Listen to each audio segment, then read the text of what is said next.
light years away. Hey guys, and welcome back to Battlefront Updates. In this video I wanted to break down the Battlefront 2 reveal trailer frame by frame, looking at the things that you might have missed and some inside info I got by watching the behind the scenes trailer. The most of the stuff in the trailer is quite straightforward, so I'm not gonna go into the too obvious stuff, but I'm just gonna mention it briefly and then talk a little bit more about the things that I think might be interesting for you to hear.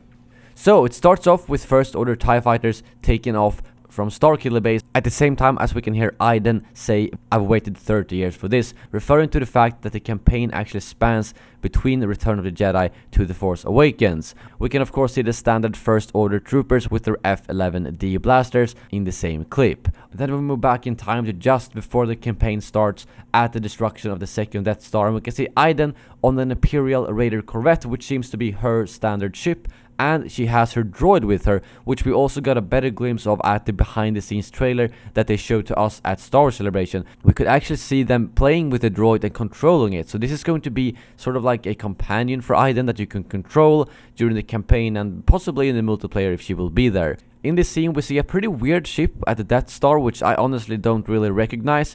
I'm not sure if it's relevant or not, because first of all, I don't know which ship it is, and secondly, this is most likely before the campaign starts, just to kind of just set up the story basically. But then it switches over to Inferno Squad wiping out some rebels on Endor, and you can actually for once get to see effective Imperials who kills the rebels very efficiently, whereas the normal troopers are standing there and not really doing much. Something very interesting to look at here is the fact that you can actually see her droid shocking a rebel in the background. So whether or not this is a multiplayer ability or just a single player ability is hard to say, but it seems like that droid will have some pretty nice tricks up its sleeves. And then of course we get to see the Death Star being destroyed while Inferno Squad are watching, and also something to note is that all of the Inferno Squad members seem to be wielding the standard E11s, which is a little bit weird. I would expect them to have something stronger than what the normal stormtroopers have.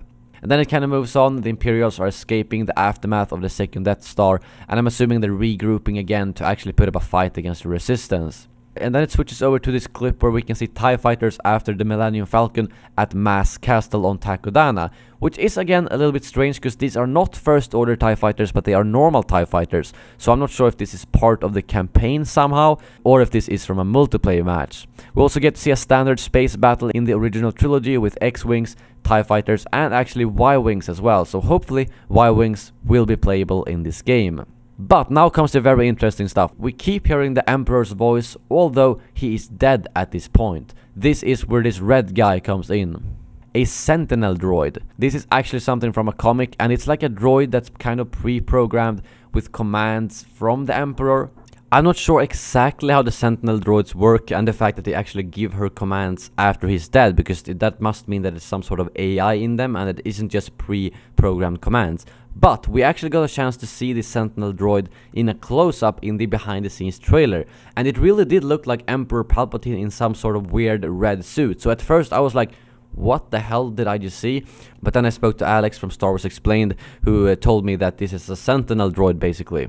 So I think that's a very cool thing to see in this game. And next scene we actually get to see Luke Skywalker versus an Inferno Squad member, and he looks a bit older in this clip, which is pretty nice to see because they said he would be in the campaign. So maybe this is like 5 or 10 years after Return of the Jedi, so we actually get to see Luke for the first time in between the movies. And this does also look like Sullust. I don't see any lava, so I can't really confirm it 100%, but I do think that is Sullust. And moving on, we have a huge space battle on what looks like to be Jakku, and this might be the battle that you can read about in many of the books, as well as, well, see the aftermath in The Force Awakens, of course. And we do get to see a TIE Interceptor in this clip, but other than that, I don't think there's too much worth noting, and I don't think the space battles will look exactly like this, because this still seems to be in the single-player part of the actual trailer. But then it pops up Fight for the Galaxy, and then we get to see another dogfight on Takodana, but this time it's actually First Order's TIE fighters and not the standard ones, and then we see one of them crashing into Starkiller base. So I'm assuming we'll probably get some dogfights similar to the one in The Force Awakens. And then we get over to Tatooine,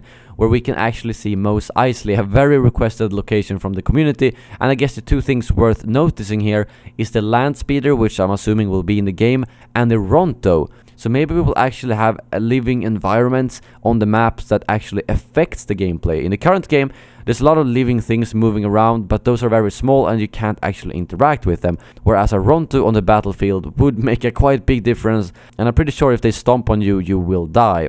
And then of course we have Darth Maul versus Yoda on Naboo. Kind of speaks for itself, awesome, but not too much to dissect really.